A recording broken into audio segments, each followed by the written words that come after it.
menasihatkan kepada diri saya dan semua jamaah Ahbabul Mustafa dan Syekh Mania dimanapun kalian berada, untuk tidak ikut-ikut dengan apa yang terjadi di saat ini, apalagi menyebarkan berita-berita tentang virus corona. Tidak perlu. Kalian tidak perlu menyebarkan dan tidak perlu takut. Dan saya berharap semua dari jamaah kami dan seluruh bangsa Indonesia untuk tidak berebut pergi ke minimarket atau beli masker. Tidak perlu. Kalian dibodohi oleh berita. Pasrahlah kalian dengan Allah. Kerjakan diri kalian, dan apa yang kalian dapatkan ini hanya untuk Allah. Dekatkan diri kalian dengan Allah. Jangan percaya dengan orang-orang yang menakut-nakuti dengan ini dan itu. Dan jangan pula kalian menjadi penyebar berita yang menakut-nakuti masyarakat. Tidak perlu. Sampaikan berita kepada umat ini, berita-berita yang baik. Itu sudah ada yang mengurus masalah virus dan ini. Pemerintah telah mengurusnya.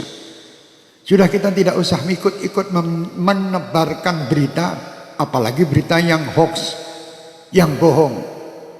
Tidak perlu ikut campur. Dan tidak perlu kita takut.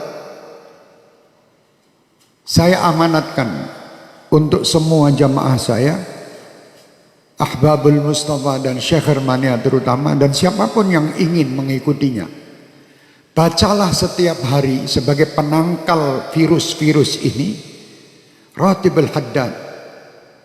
Baca tiap hari. Atau Ratibul Attas yang biasa kita baca di sini. Tiap hari baca. Yang bisa menghindari semua, menghindarkan ini semua hanya Allah. Kalian dibohongi.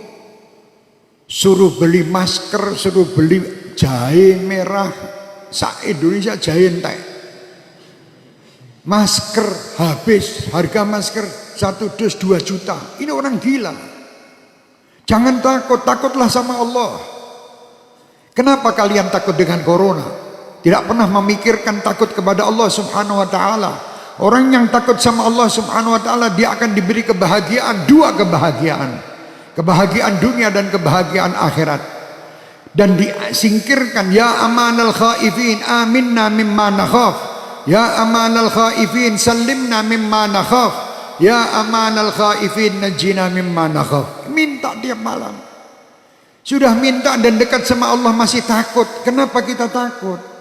Tidak perlu takut. Sekarang dunia dibuat semua orang supaya takut. Sampaikan kepada dunia. Dan sampaikan kepada orang yang membuat berita takut-takut itu. Kami sebagai umat Islam dan kami bangsa Indonesia tidak pernah takut dengan siapapun. Kami hanya takut kepada Allah Subhanahu wa ta'ala. Yang menciptakan kita. Yang menciptakan semua permasalahan yang ada ini. Allah, dekatlah kita kepada Allah. Insya Allah semua akan nyingkir. Bingung sakmulah Indonesia ini, dunia semua dengan corona. Astagfirullahaladzim. Kenapa tidak takut sama Allah? Anda lebih takut membeli alat-alat untuk mencegah supaya tidak kena corona, tapi Anda tidak pernah mendatangkan ustadz untuk menyegah anak cucu kalian masuk neraka. Tidak pernah. Pernah ragat untuk ngurusi anak cucu supaya tidak masuk neraka? Tidak pernah. Tapi kalau berita corona, apapun dijual guna untuk membeli supaya selamat daripada corona. Mau mati sekarang, mati besok tetap mati. Sudah tidak bisa, kita mau lari dari kematian, tidak bisa. Supaya kita selamat, ayo dekat kepada Allah. Perbanyak taubat, perbanyak perbuatan kebaikan, perbanyak sedekah. Sambung tali silaturahmi, berdoa minta kepada Allah, semua perintah lakukan. Jangan kita menyalahi aturan Allah. Kalau kita menyalahi aturan Allah, tentara-tentara Allah akan mendatangi kita, termasuk virus corona ini. Umat Islam tidak perlu ragu, tidak perlu takut. Kalian 5 waktu menghadap kepada Allah, minta. Ini semua ciptaan Allah. Kenapa kita takut? Sekali lagi saya perintahkan diri saya dan semua jamaah saya tidak menyebar berita bab corona. Kalau sampai ada dari Ahbabul Mustafa atau Syekh Mania menebarkan berita broadcast tentang corona, matikan di situ, karena dia virus juga. Iya, matikno HP-nya udah menungsane. HP-nya matikan di situ, itu virus juga di HP Anda nanti.